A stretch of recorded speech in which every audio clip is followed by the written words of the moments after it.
Welcome back. Over the last 4 days, we've watched the world plunge from a fragile peace into a global war. Today, on September 5, 1939, the initial shock is beginning to fade, and a new reality is settling in. This is a day defined by a stark contrast: relentless violence on the front lines and an eerie calm in the places where no one is fighting yet. While Britain and France were still mobilizing, the German invasion of Poland was showing no signs of slowing down. German forces, powered by their devastating blitzkrieg tactics, continued to push deeper into Polish territory. Their armored divisions were fanning out, forcing the Polish army to fight on multiple fronts. The Polish High Command was now trying to form defensive lines behind rivers, but the speed of the German advance was making it impossible to establish a solid front. The fighting was fierce and desperate. Polish soldiers, fighting for their homes and families, were outmatched by superior numbers and technology. There are heartbreaking stories from this day, and one of them involves the Polish cavalry. Contrary to a popular myth, they didn't charge tanks with sabers. But on this day, they were used as highly mobile infantry, and in some cases, they did bravely charge German positions. These heroic, albeit often futile, acts became symbols of a nation fighting against overwhelming odds. The chaos was everywhere, with refugees clogging roads and the Polish military trying to conduct an organized defense under a constant hail of German bombs. It was a brutal and a grim day.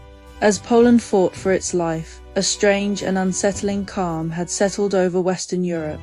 This was the phony war, a period of waiting where major powers were officially at war but not yet fighting. The British Expeditionary Force, or BEF, had begun arriving in France, preparing to take positions along the Maginot Line, the massive French defensive network.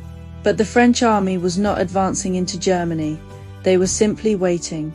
The German army was likewise committed almost entirely to Poland.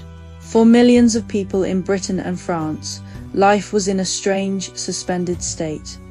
On this day, the massive, state-sponsored evacuation of children from British cities continued. Thousands of children, clutching gas masks and small suitcases, were put on trains to be sent to the countryside, away from the expected German bombing raids.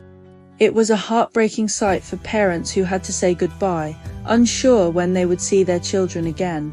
The reality of war was settling in not through the sound of gunfire, but through the emptiness of a child's bedroom. Across the Atlantic, the United States was watching events unfold with a mix of dread and caution. On this day, President Franklin D. Roosevelt took a major step, issuing an official proclamation of neutrality.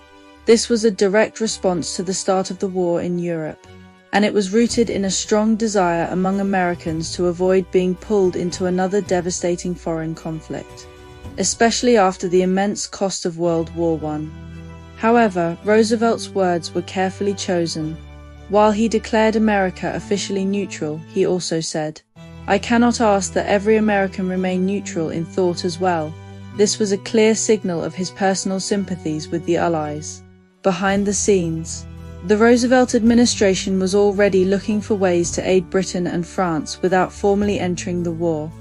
The stage was set for the beginnings of a non-belligerent policy that would become known as cash and carry, which allowed Allied nations to buy American goods and munitions as long as they paid in cash and transported them on their own ships. The United States was officially out of the war, but it was already starting to lend a hand. While the Western Front was quiet, the war at sea was already a reality. The German U-boat responsible for sinking the civilian liner SS Athenia had returned to port, and its sinking was becoming a major international incident. In response, the Royal Navy began organizing convoys, where merchant ships would travel in groups, escorted by naval warships to protect them from U-boats. It was a tactic that would become a defining feature of the war at sea for the next 6 years.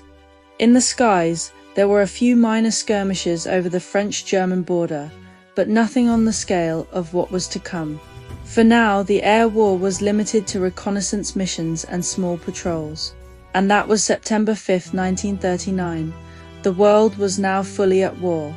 But the fighting was unevenly distributed. On the Eastern Front, Poland was on its knees, facing a relentless assault. On the Western Front, there was a strange and unsettling calm. And in the United States, a powerful neutral nation was beginning to define its role in a world on fire. It was a day of stark contrasts, showing that war isn't just about battles. It's also about waiting, about fear, and about the terrible anticipation of what's to come. Tomorrow, on September 6th, the Polish army will continue its valiant but hopeless fight, and we'll see if the quiet on the Western Front can hold. Join us then as we continue to document the history of World War II, one day at a time. If you found this video informative, please hit that like button, subscribe, and let me know in the comments what you found most powerful about this pivotal day. Thanks for watching, and I'll see you tomorrow.